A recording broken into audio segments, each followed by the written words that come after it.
Good morning everyone, welcome back to my channel. তোমরা সবাই কেমন আছো? আশা করি তোমরা সবাই ভালো আছো, আমিও ভালো আছি। আজকেও তোমাদের সাথে একটা ব্লগ ভিডিও শেয়ার করব। আজকে শেয়ার করব আমাদের বাড়ির গাছে ফুল ধরেছে, সেটাই আমি স্নান টান করে ঠাকুরের জন্য ফুল তুলে নিচ্ছি। এত পরিমাণে ফুল হয়েছে, মানে দেখো কুড়ি কত, প্রত্যেকটা ডালে 4-5টা করে কুড়ি, আর ফুলও প্রচুর ফুল হয়েছে। এখানে এক গামলা ফুল তোলা হয়েছে, আবার গাছেও আছে কিছু ফুল।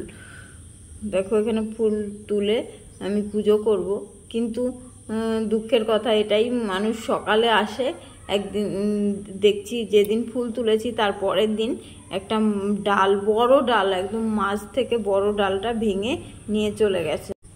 মানুষের কিছু বলার নেই, যেহেতু ডালটা ভেঙে নিতে পারতো এক সাইড থেকে, একদম গাছের মাঝখান থেকে সব থেকে মোটা বড় ডালটা ভেঙে নিয়ে চলে গেছে পরের দিন সকালে আমি দেখছি। আর এটা হচ্ছে আমাদের বাড়ির গাছেরই পাকা আম, সেটাই দেখো।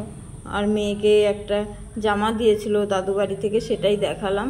আর আজকে রান্না করব হচ্ছে ডিমের ঝোল। এখানে 6টা ডিম নিয়ে নিয়েছি। তারপর দেখো পেঁয়াজ, জিরে, তেজপাতা, শুকনো লঙ্কা ফোড়ন দিয়ে, আর এখানে শিলে আদা, রসুন, লঙ্কা, কাঁচা লঙ্কা শিলে বেটে নিয়েছি। আর সিদ্ধ করা আলু দিয়ে দিলাম।